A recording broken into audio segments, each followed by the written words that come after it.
Okay, so in this video, we'll be covering another important topic of pediatrics, and that is febrile fits. So, febrile fits are the convulsions that occur in the presence of high grade fever, and the age, defining age for febrile fits is between 3 months to 5 years of age, or more specifically, it is 6 months to 5 years of age. So, after 5 years, or below 6 years, or below 3 months, it will not be febrile fits, it will be likely due to another underlying cause responsible for fits. So fever has to be equal to or greater than 38.8 degrees Celsius. There should be a non-CNS infection. If it's a CNS infection like meningitis then and encephalitis, then it is not considered febrile fits. Then it becomes a localized cause of fits, for example, encephalitis or meningitis.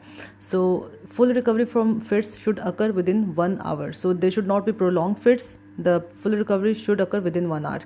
Okay, so what is the long-term management of febrile fits? Number one, for controlling the seizures, we'll give the drug diazepam or phenobarbital.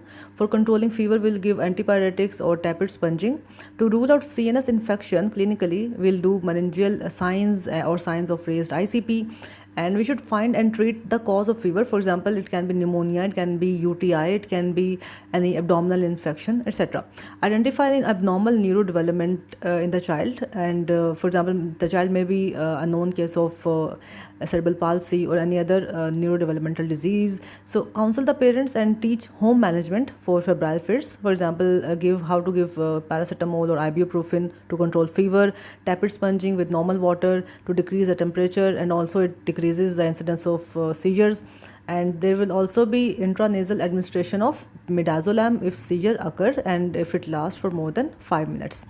Now, what are the chances of recurrence of fits, or what are the risk factors for febrile fits? These include if the first attack occurs in a child of less than 1 year of age, and the duration of fever was more than 24 hours, if there was low grade fever like 38 to 39 degrees Celsius, if there is a positive family history of febrile seizures and epilepsy, if there has been complex febrile seizures, for example, seizures associated with loss of consciousness, etc., and in a male gender. So these six are the risk factors for recurrence of fits, like first attack in a child less than 1 year of age, duration more than 24 hours, low grade fever, positive family history of febrile seizures or epilepsy, and complex febrile seizures, and male gender. These are the in these scenarios, the chances of recurrence of fits will be increased.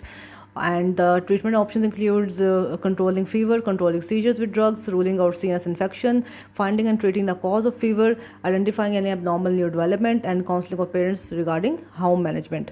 So what are the chances of recurrence? If no factor out of these is present, then the chances of recurrence is 12%. If one factor out of these 6 factors is present, then the chance is 25 to 50%. And if 2 factors out of these 6 factors are present, then the chance is 50 to 59%.